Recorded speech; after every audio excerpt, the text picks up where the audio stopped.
안녕하세요. 책나들입니다. 오늘은 제11회 삶의 향기 동서문학상 은상 수상작인 윤정은 작가의 단편소설 가불의 시간을 읽어드리겠습니다. 보이지 않는 것은 보이는 것보다 아름답다. 소설에서 보이지 않는 바람의 정체는 무엇일까요?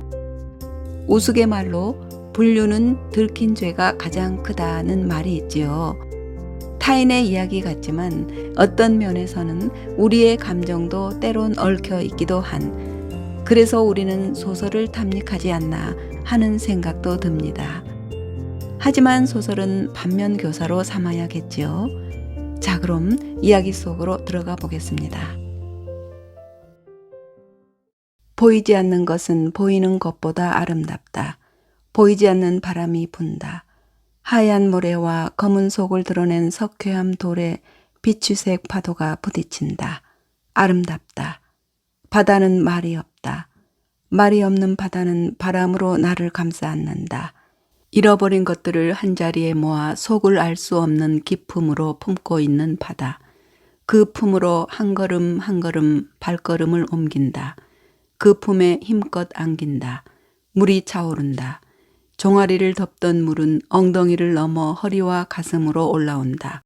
목구멍을 넘어 인중 바로 밑까지 물이 차올랐을 때 가만히 멈추고 바다의 숨결을 느낀다. 눈을 감았다 뜬다. 시선을 오른쪽에서부터 왼쪽으로 찬찬히 돌려 하늘을 바라본다. 아름답다. 모든 아름다운 것에는 끝이 있다. 그러니 아쉬워 말자. 언젠가 모든 것은 끝이 날 테니. 다시 걸음을 옮긴다. 발걸음을 헛디뎌 휘청거린다. 온몸이 물에 잠기기 직전 하늘을 향해 두 손을 뻗는다. 처음부터 손이 아니라 날개였던 이것을 휘저으며 바다의 깊은 품에 잠긴다. 젖은 날개는 꽃처럼 흩날리며 미소 짓는다. 행복해. 핸드폰이 울린다. 핸드폰이 울려봤자 나는 말을 할 수 없다. 말을 잃었다. 아니, 말이 나를 떠났다. 아무리 애를 써도 목구멍에서 단어가 올라오지 않았다. 혀는 간사하다. 단어를 내뱉지 못해도 맛을 느낀다. 이율배반적이다. 캐러멜의 달콤함, 고추의 매움, 과자의 바삭함, 자두의 싱그러움, 커피의 쌉싸름함까지. 익숙한 욕망을 가진 혀는 뱀처럼 음식을 휘감지만 말은 휘감지 못한다. 혀는 자신의 역할 태만을 자책치 않는다. 그가 떠나고 말이 떠나고 이제 무엇이 떠날 차례인가. 말을 잃은 나는 두 평 남짓한 공간의 반을 차지하는 네모난 침대에 누워 시간을 소비할 뿐이다. 잃어버린 것들은 모두 어디로 가는 것일까? 길을 잃은 그것들이 모여 있는 곳을 알 수 있다면 좋을 텐데 무엇을 찾고 싶은지는 잘 모르겠지만 천장 정면을 보며 누워있던 몸을 오른쪽으로 돌려 눕는다. 언제쯤이면 이 지겨운 날이 끝나려나. 자고 일어나면 머리가 하얗게 샌 노인의 계절이었으면 좋겠다. 29년 11개월 25일 11시간 29분 30초를 지나는 밤이다. 쏴! 빨간 고추장물이 배어 채색을 잃은 노란 수세미에 퐁퐁을 2번 펌프질한다. 물을 살짝 묻혀 양손으로 수세미의 하얀 거품을 만든다. 송글송글 거품이 낀 수세미로 접시를 슥슥 문지른다.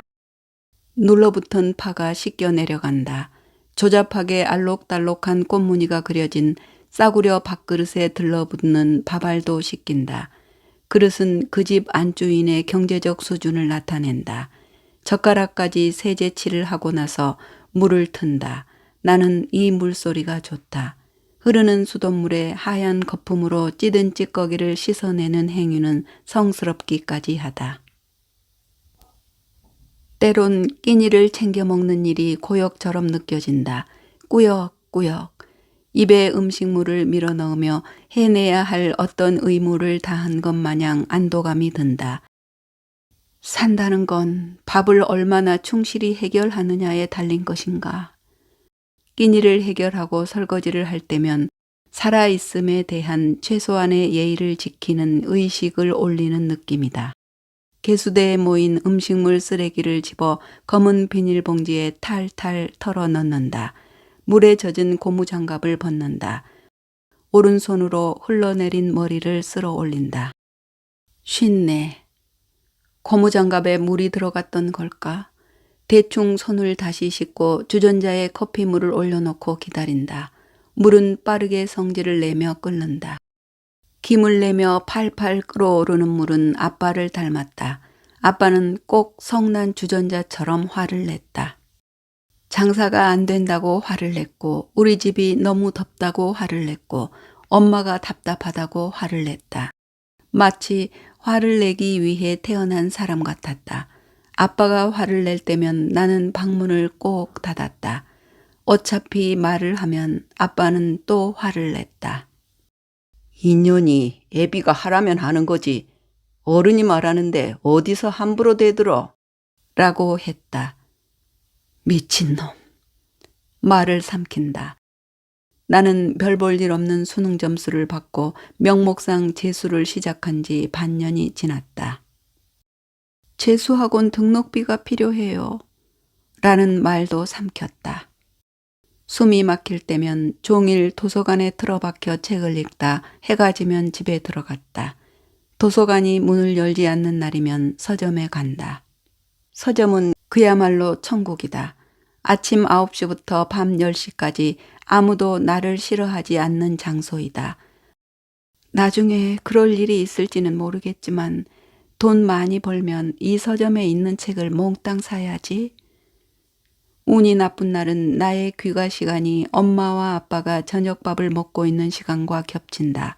그들은 고개도 돌리지 않고 충실히 음식물을 씹으며 말을 뱉는다.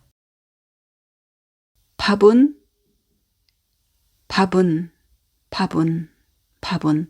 먹지 못했다. 하지만 나는 먹었다고 말한다. 네모난 방문을 닫고 들어가 그들의 식사가 끝나기를 기다린다. 문틈으로 풍기는 음식 냄새에 고프다 못해 절은 배를 부여잡고 입맛을 다시며 맛을 상상한다. 잘 익은 고등어 구이에 고소하고 따뜻한 살을 발라 갓 지은 하얀 쌀밥을 입에 넣고 오물오물 씹는다. 젓가락으로 아삭한 김치를 반으로 잘라 입에 넣고 개운한 소고기 뭇국을 그릇째 들고 후루룩 마신다. 부모의 식사가 끝나는 순간이야말로 유일하게 내가 집에서 필요한 순간이다. 방문 가까이 귀를 대고 동정을 살피던 나는 잽싸게 뛰어나가 해야 할 일을 한다. 분홍색 세숫대야에 아무렇게나 놓인 그릇을 노란 수세미에 퐁퐁을 묻혀 닦을 때면 아무도 나를 싫어하지 않았다. 누군가 나를 싫어하지 않는다는 것은 평화이자 안도이다. 이 집에서 나는 유령처럼 숨만 쉬어야 한다. 그들은 대체 왜 나를 미워하는 것일까? 수만 번 생각해봐도 알 수 없다.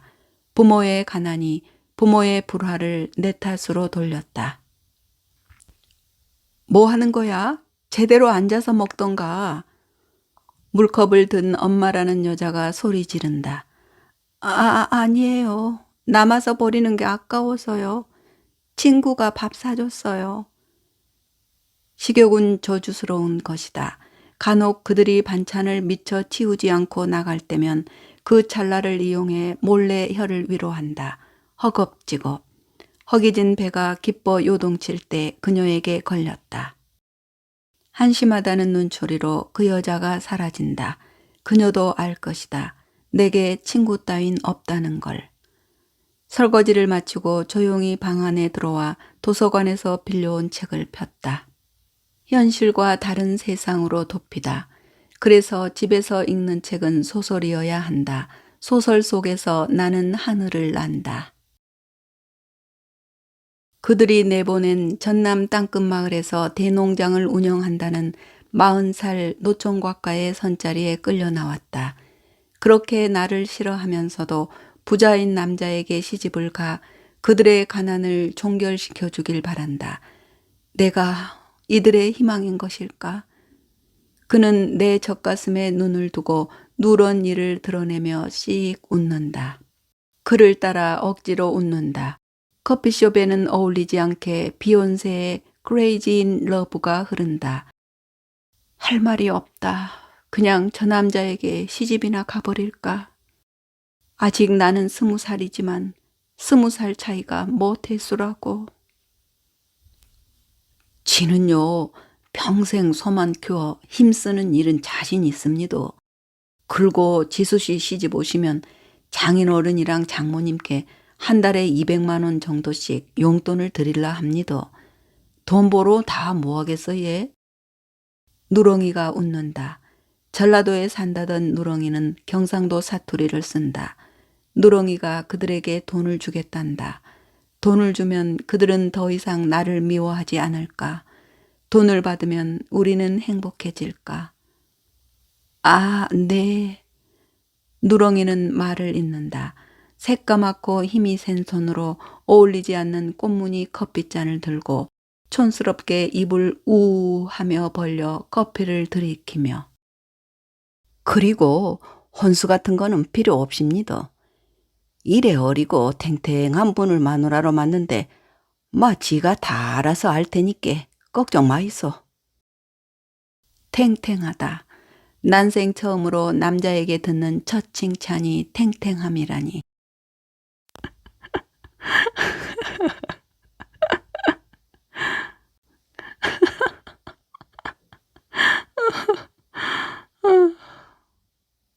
눈물까지 찔끔 흘려가며 웃는 나를 누렁이는 의기양양하게 바라본다.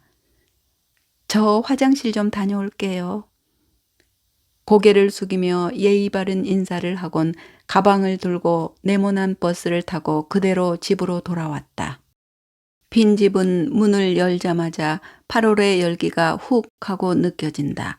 안방 장롱문을 열고 여행 가방을 꺼낸다. 몇 벌 되지도 않는 옷가지를 챙긴다. 서랍을 열어 속옷을 꺼낸다. 세기발에 검정 보풀이 핀 하얀 면 팬티를 만지작거리다 웃음이 터진다.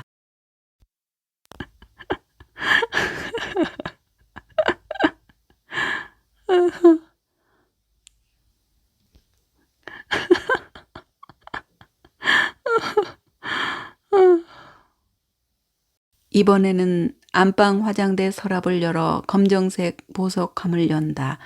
현금 다발로 200만 원이 나온다. 정성스럽게 100만 원을 세어 돈을 신문지에 말아 가방에 넣었다. 짐은 간단했다. 마지막으로 부엌으로가 냉수를 한 잔 마시고 분홍색 세숫대야에 컵을 넣는다. 설거지는 하지 않을 것이다. 감옥문 같은 네모난 철문을 열고 집을 나왔다. 2건의 부재중 전화와 욕설을 담은 문자 메시지로 부모는 나의 독립을 열렬히 환호했다. 해방이다. 고개를 들어 하늘을 바라본다.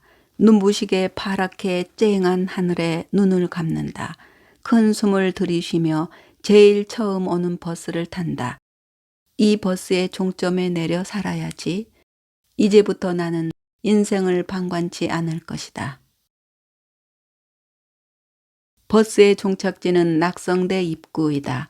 한 달에 30만 원짜리 고시원 방 한 칸을 얻어 502호 여자가 되었다. 502호에는 창문이 없다.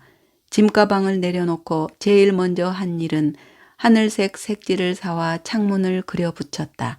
하루에 3끼를 먹지 않아도 되는 그저 그런 날들이 흘러간다.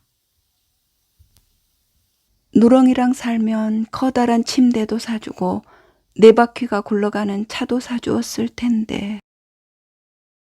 2달째 월급 내는 날 누렁이 생각을 하며 일을 하기로 결심했다. 고졸학력에 돈도 없고 자격증도 없는 20살짜리 여자를 받아주는 곳은 별로 없다. 바라는 게 있다면 네모난 내 책상이 있는 곳에서 근무하고 싶다. 인터넷을 뒤져 입사 지원을 하고 몇 군데 면접을 보곤 직원이 3명밖에 없는 구로동의 작은 무역회사에 취직했다. 이력서 특기란에 쓸 게 없어 설거지라고 쓴 게 내가 뽑힌 이유이다. 사장은 자주 사무실을 비웠고 내가 할 일은 전화를 받고 메모를 하고 책을 읽고 신문을 읽고 가끔씩 오는 사장과 그의 손님에게 커피를 타주는 일이다. 때론 커다란 곰처럼 생긴 영업사원 남자의 많은 수다를 들어주는 일도 업무였다. 가끔은 동대문 시장을 돌며 거래처에 샘플로 보낼 물건을 구해왔다.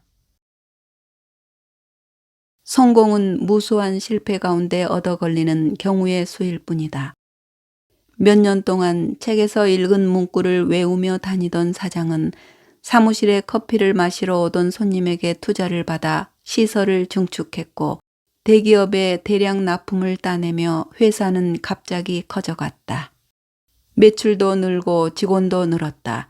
딱히 갈 곳도 없어 직함을 붙여주는 대로 앉아 있었다. 본의 아니게 교육팀장이라는 직함을 달았다.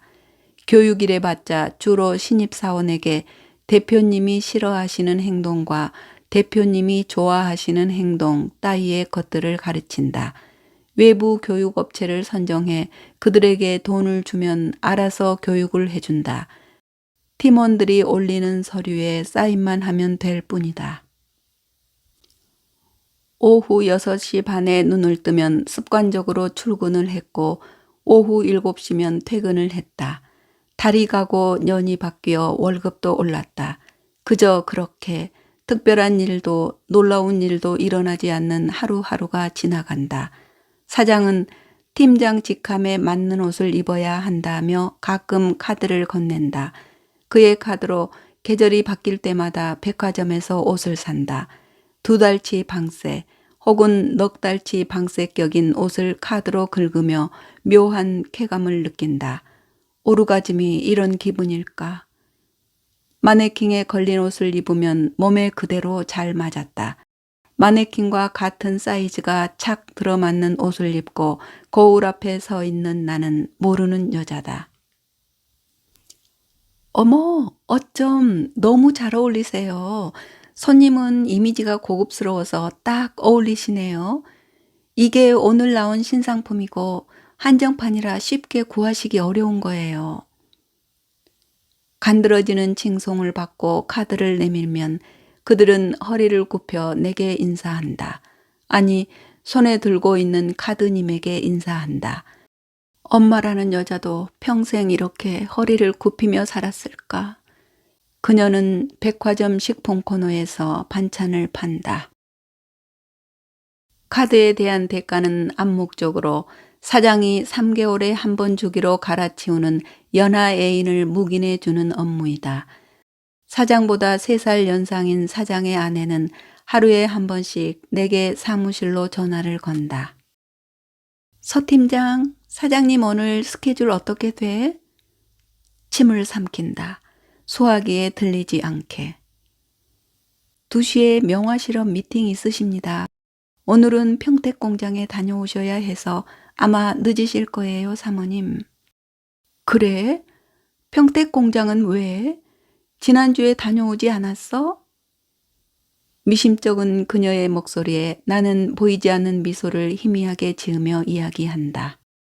요즘 미국 시장에서 주문 물량이 늘었어요. 사장님이 사모님 새 차 뽑아드릴 모양이에요. 카탈로그 보시던데요.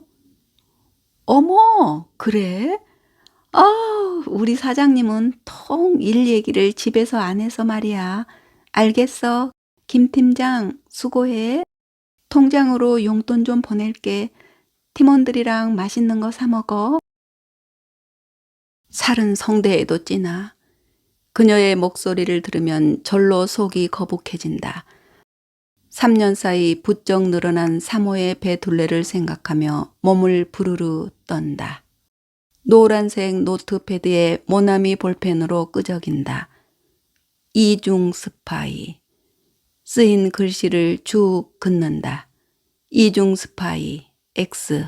평화 유지자 O. 결혼이란 무엇일까? 사장과 사모는 결혼 제도를 유지하기 위해 얼마나 많은 노력을 하는가. 사랑을 잃은 사장은 젊은 애인을 통해 로맨스를 충족하며 가정을 지킨다. 사랑을 잃은 사모는 사장의 돈을 통해 아직 사랑이 남아있다 믿는다. 서로를 사랑하지 않는 두 사람이 한 집에 살며 속고 속인다. 격렬하게 미워하고 의심하며 때론 집착하고 구속한다. 이들에게도 찬란했던 사랑의 시절이 있었을 텐데 내 부모라는 사람들도 한때는 서로를 열렬히 사랑했던 적이 있었겠지.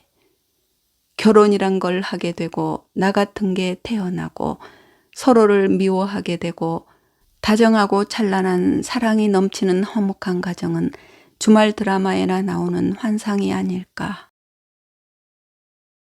후, 발주 넣어야지. 습관적으로 작은 한숨을 내쉬고 컴퓨터를 켠다. 수년간 매일 하는 같은 행위의 노동은 뇌가 기억하지 않아도 몸이 자동적으로 반사한다. 굳이 기억을 꺼내려 하지 않아도 채취가 남는 헤어진 연인의 느낌처럼. 이메일을 체크하고 엑셀 파일에 숫자를 입력하는데 전화가 울린다. 팀장님, 비서실입니다. 지금 사장실로 오셔서 대기하시랍니다.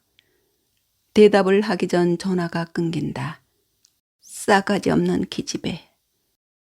전화기를 내려놓고 저장 버튼을 누르며 문서를 닫는다. 입사한 지 얼마 되지 않았을 때 종종 저장하기를 잊었다.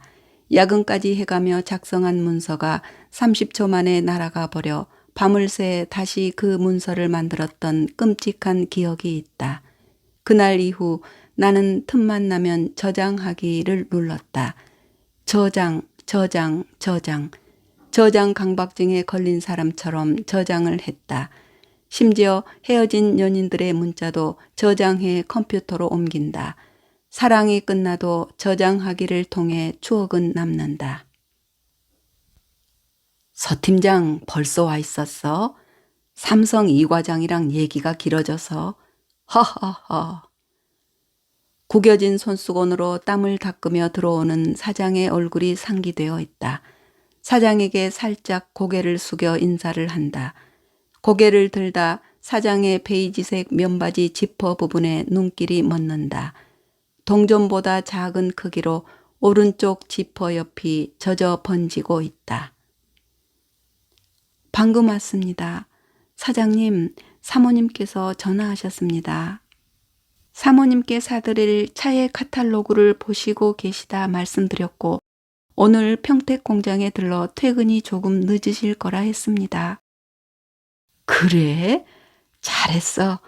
서 팀장 덕분에 내가 마음 편히 영업할 수 있다니까. 허허허.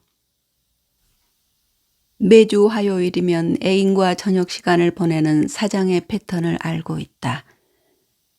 더 지시하실 사항 없으시면 나가보겠습니다.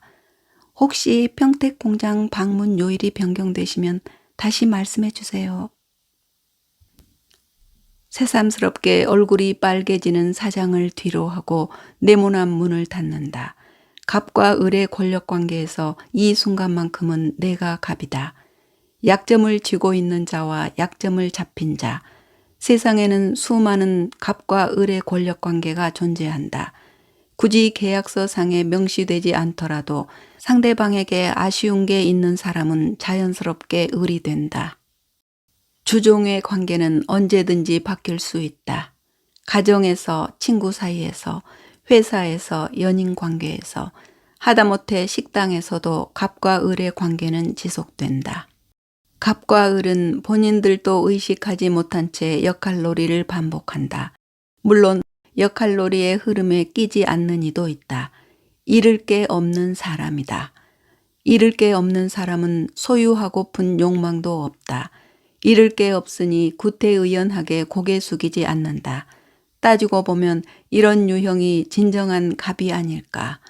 생각을 깨며 손에 들고 있는 네모난 핸드폰이 진동으로 몸을 떤다. 화장실로 걸어가며 전화를 받는다. 빌어먹을. 자식년이 낳아주고 키워줬으면 은혜를 몰라? 다른 집 딸들은 매주 지 엄마 데리고 맛있는 거 먹으러 다니고 매달 용돈도 잘 준다더만. 에구, 내 팔자야.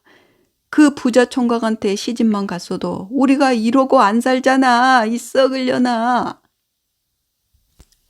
전화를 귀에서 떼고 검지손가락으로 화장실 문을 두드린다.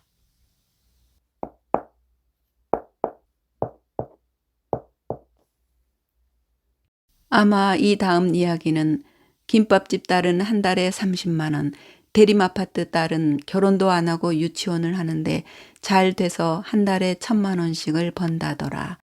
그래서 그 딸이 살림을 책임진다더라. 엄마를 애기 취급한다더라 겠지. 나는 그녀의 역겨운 두 가랑이 사이에서 나왔다는 이유만으로 전화기를 향해 아무런 항변을 하지 못한다. 부모를 선택해 태어날 수 있다면 얼마나 좋을까? 혹은 세상에 나오기 전 인생을 미리 보기 해 태어남을 결정할 수 있다면 얼마나 좋을까? 그들이 내 부모인 시간은 대체 언제 끝나는 것일까? 머리가 아파온다. 핸드폰을 변기에 집어넣고 물을 내린다. 핸드폰은 밀려 들어가지도 않고 변기통에서 회오리 치는 물을 맞으며 꼿꼿하게 버틴다. 너도 나처럼 질기구나.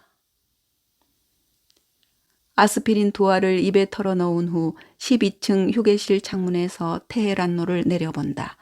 네모난 건물, 네모난 차들, 네모난 도로, 네모난 컴퓨터, 네모난 핸드폰, 네모난 지하철을 타고 네모난 건물에 들어서 네모난 엘리베이터를 타고 네모난 책상에 앉아 네모나게 살아가는 도시인들. 숨쉬기마저 네모나게 해야 할 것 같아 답답하다. 모자이크처럼 네모로 밀집된 도시에서 내 몫에 네모는 없다. 네모를 차지하는 자는 자본가이다. 네모를 차지하는 자는 능력자이다. 12층에서 내려다 보이는 질식할 것 같은 빽빽한 네모를 내려다보고 있다. 내가 세상을 내려다볼 수 있는 갑이 되는 느낌이 드는 장소는 이 12층 창 위에서 뿐이다. 나는 영원히 네모를 차지할 수 없는 것일까? 갑이 될 수 없다면 갑 같은 을인 갑을이 되고 싶다. 팀장님, 여기서 뭐 하세요? 인기척에 고개를 돌리며 반사적으로 웃는다. 지훈이다. 깨끗하게 다림질된 날이 선 새하얀 와이셔츠를 입고 와이셔츠만큼 하얀 이를 드러내며 웃는다. 그가 웃는다. 머리가 좀 아파서요. 갑자기 늘어난 회사 규모에 삐걱거리는 경영 시스템을 개혁한다는 취지로 사장은 경영 컨설팅을 받겠다고 했다. 지훈은 한 달째 우리 회사에 상주하며 직원들을 인터뷰하고 문제점을 캐내고 새로운 개선안을 제시해주는 업무를 하고 있다. 그들은 업무 혁신 프로그램의 일환으로 수작업으로 엑셀 파일에 일일이 숫자를 입력해 팩스를 보내는 고루한 방식을 탈피해 발주 프로그램을 개발한다고 했다. 프로그램을 개발하면 내가 할 역할은 줄어들고 프로그램을 개발하면 이제 사장과 사모의 이중 스파이 노름 말고 무엇을 해야 할까? 지훈을 바라보며 그가 가진 네모의 개수를 가늠해 보았다. 도곡동 타워 팰리스에 산다는 그의 아버지는 방송에도 종종 얼굴을 내비추는 법무법인 태양의 대표 변호사이다. 어머니는 이화여자대학 상담심리학과 교수라고 했으며 지훈은 런던 경제학교 출신에 키가 180cm가 넘는 탄탄하고 잘생긴 외모의 소유자. 그가 가진 네모는 일반인들이 범접하거나 욕망할 수 없는 단단하고 안전한 성에 둘러싸여 있다. 세상은 네모를 가진 자들에게 하나라도 더 네모를 얹어주려 안달이다. 심지어 그가 컨설팅하는 회사는 이후 실적도 좋아 입사한 지 3년 만에 프로젝트 매니저가 되었다. 나는 팀장 직함에 아슬아슬하게 올라타 있는데. 머리 아파요? 팀장님 너무 안 먹어서 빈혈 있는 거 아니에요? 지금도 충분히 예쁜데 다이어트 같은 건 하지 마세요. 빙글거리며 지훈이 능숙하게 대화를 주도한다. 저 자식은 귀염 열매를 먹었나? 왜 저렇게 귀여워? 그를 바라보는 대신 와이셔츠 포켓에 꽂혀있는 까만색 몽블랑 볼펜에 박힌 별 마크에 시선이 고정된다. 알퐁스 도데의 별처럼 그도 내 손에 닿을 수 없는 그런 존재라는 걸 각인시켜주는 마크이다. 내가 아무런 대답이 없자 머쓱해진 지우는 롤렉스 시계를 찬 왼손으로 슬쩍 머리를 극적이는 신용을 한다. 그가 웃는다. 눈이 부시도록 시리고 아름답게. 내일이 벌써 프로젝트 마지막 날이네요. 그동안 팀장님 얼굴 보는 낙에 파견 나와 있을만 했는데 에이, 아쉬워요. 괜찮으시면 오늘 저녁 같이 하실래요? 제가 영양가 있는 곳으로 모실게요. 아, 저녁이요? 네, 저녁이요. 팀장님 덕분에 자료도 잘 받았으니 고마워서 식사 한 끼 대접해 드리고 싶었어요. 그간 일 이야기 말고는 틈을 안 주시니 부담스러우실까봐 꾹 참고 있었어요. 하하.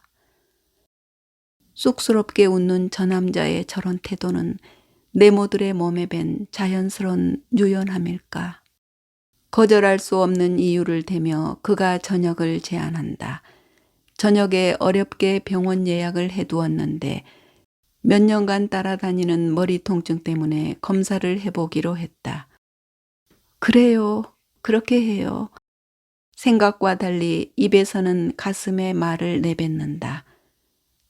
그래, 아직은 아스피린으로 버틸만 하니까. 지훈을 닮은 매끄러운 고급 승용차로 광장동 워커힐 호텔로 들어간다. 피자 한 판에 한 달 생활비 격인 피자힐에서 저녁을 먹었다. 그는 물 한 잔에 10,000원씩을 내고 주문할 수 있는 부류다. 워커힐에서 저녁을 먹고 W호텔의 우빠라는 곳으로 갔다. 유혹적인 빨간 의자에 앉아 한강변의 야경을 바라보며 그가 골라준 모히또를 마셨다. 지우는 이곳에서 호텔 직원들에게 얼굴이 익숙한 손님이었다. 화장실을 가려고 일어서며 주변 여자들을 살폈다.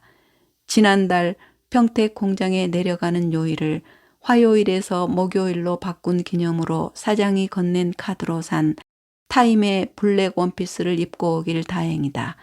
귀에는 작은 모조 진주 귀걸이를 달았다.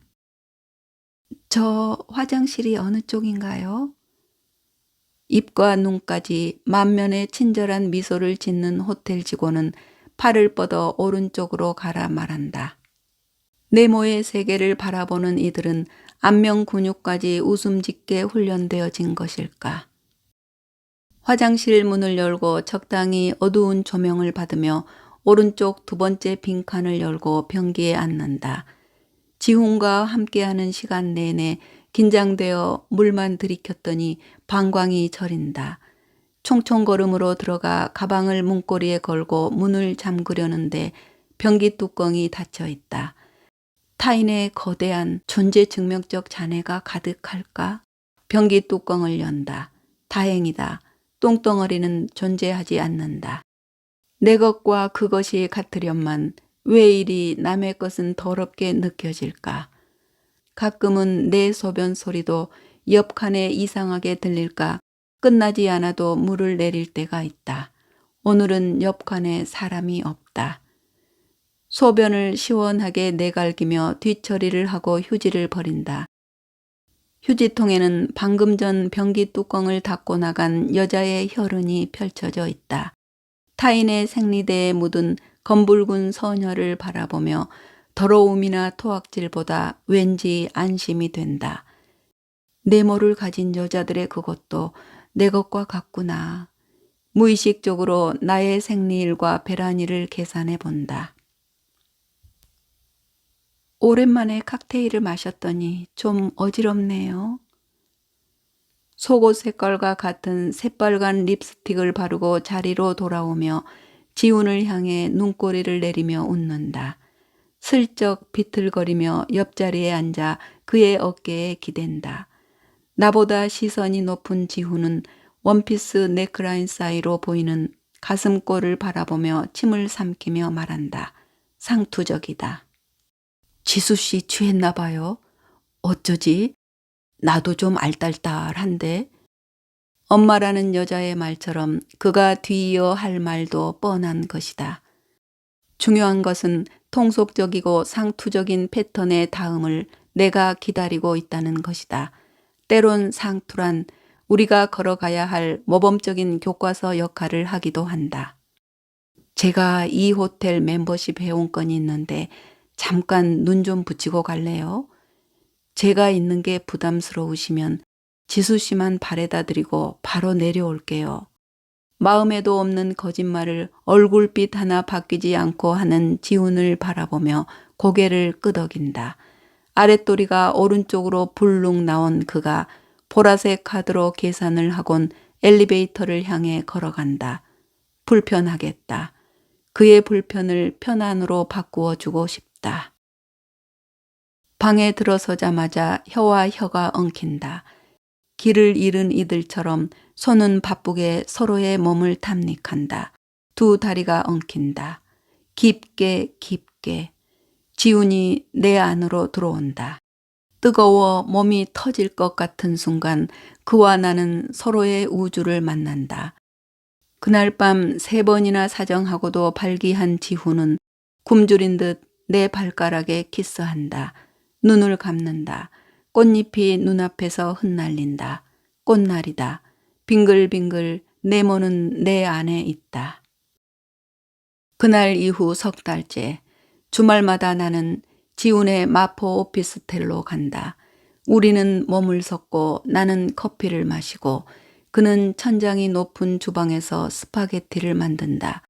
그를 만나는 동안 뜨거운 여름은 가을로 넘어갔고 사장은 이례적으로 3달을 넘기고 목요일 평택공장행을 펼치고 있다. 사모는 늘어난 회사 매출의 수혜자로 벤틀리를 새로 뽑았다. 아무것도 달라진 게 없는 듯 하지만 너무도 많은 것들이 달라졌다. 하얀색 마바지를 입고 파란색 랄프 로렌 스트라이프 셔츠를 입고 왁스를 바르지 않은 지훈은 소년 같다. 스파게티를 삶으며 소스를 볶다 커피를 마시며 책을 읽는 내게로와 살며시 이마에 입을 맞추고 가는 그의 뒷모습을 보며 이유 모를 불안을 느꼈다. 네모에게 사랑받고 있다. 사랑? 사랑이라니? 책에서만 존재하는 그런 감정을 나는 비웃었다. 규칙도 두려움도 없이 지훈과 나는 20살 시녀에 빠진 애들 마냥 서로를 물고 빨고 탐닉하며 사랑한다. 사랑의 맛을 언어로 표현할 수 있을까? 이 달콤함을 무어라 규정 지을 수 있을까? 사랑의 온도를 측정할 수 있을까? 지훈 씨, 사랑한다고 말해줘.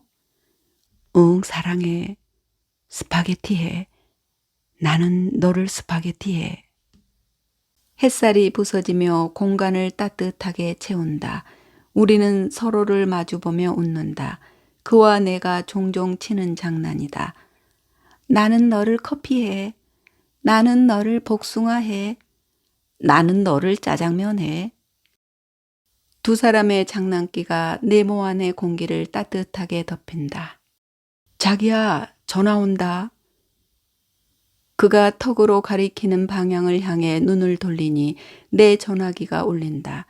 발신자는 사장의 아내다. 이 여자는 주말에는 전화하지 않는데 이상하다. 여보세. 말이 끝나기도 전에 사모는 말을 자른다. 야, 너 알고 있었지?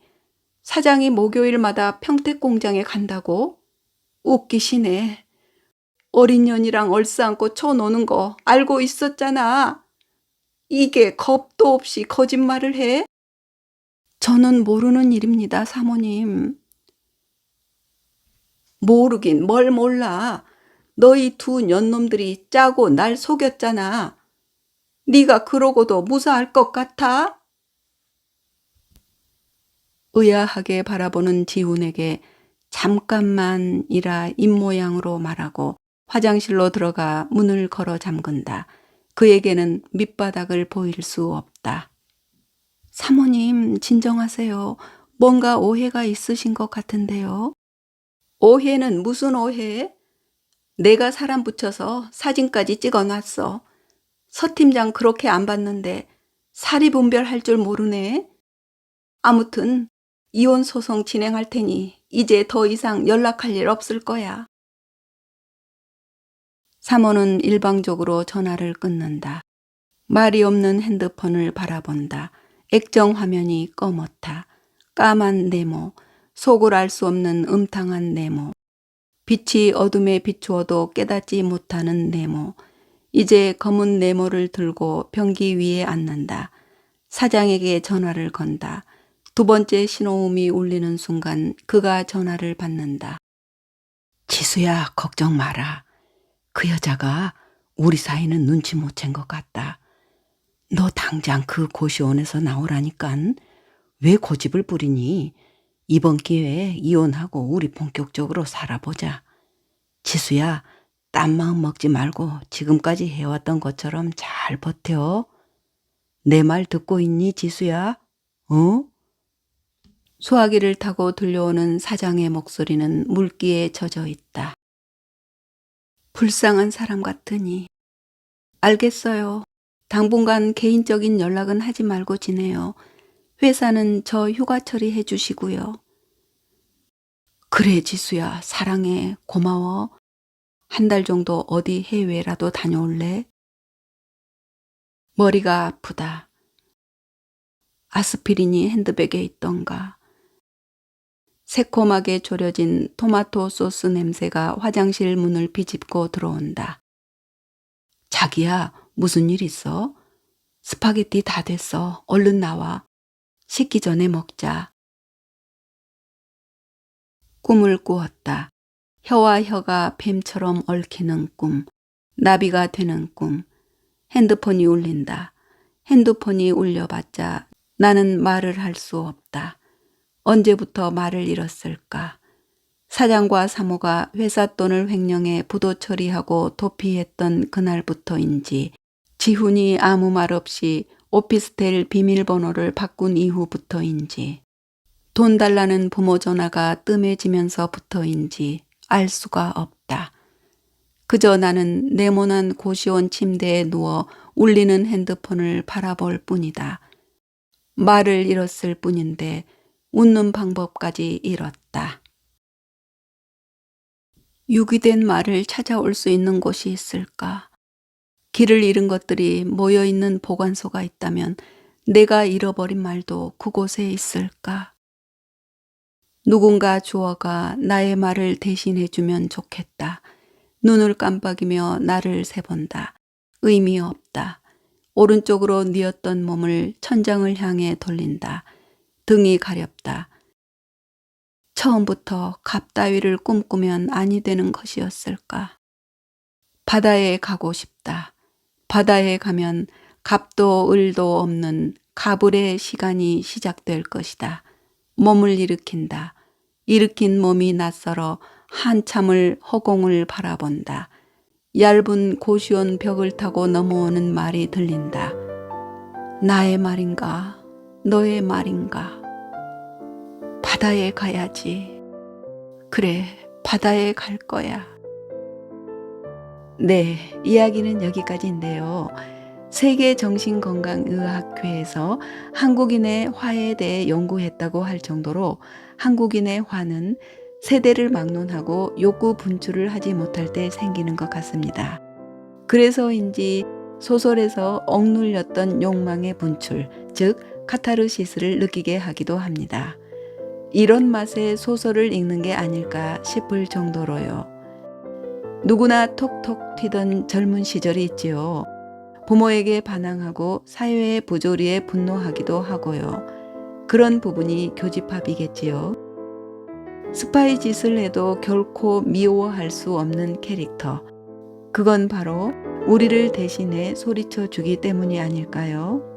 하지만 글참머리에 언급하였듯이 비극으로 끝맺음할 수밖에 없는 주인공의 안타까운 삶에 마음 한 곳이 시려오는 소설이었습니다. 오늘은 여기까지입니다. 오늘도 책나들과 함께 즐거운 시간 되셨길 바라며 저는 여기서 인사드리겠습니다. 고맙습니다.